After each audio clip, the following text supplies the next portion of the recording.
তহিদ আফ্রিদি গরিব ঘরের সন্তান নয় যে তার ইউটিউবিং করে খাওয়া লাগবে, তাকে ভাইরাল হয়ে খাওয়া লাগবে। সে চাইলে পায়ের উপর পা রেখে সে খাইতে পারে।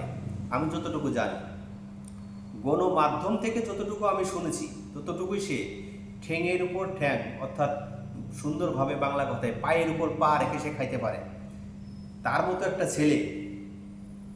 একটা ছেলে দেখেন পানির মধ্যে নেমে বৃদ্ধ মানুষের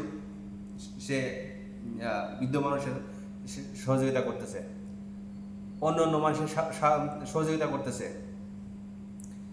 সে স্পিড বোট নিয়ে চলে গেছে, যার খাবার পানি, যার ওষুধ লাগবে, যাদের কাপড় লাগবে, সব কিছু অ্যালার্ট, সব কিছু নিয়ে চলে গেছে।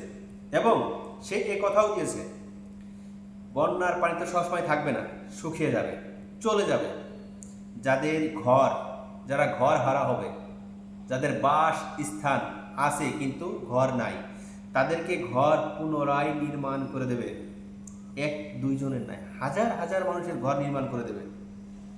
সেই মানুষটাকে নিয়ে আপনি বাজে কথা বলেন, আপনাকে লজ্জা করে না? এতটুকু মাইন্ডসেট আপনার মধ্যে নাই? এখানে কোনো দলের কথা হচ্ছে না, এখানে কথা হচ্ছে মানবিকতার, দেশপ্রেম, মানুষপ্রেমী।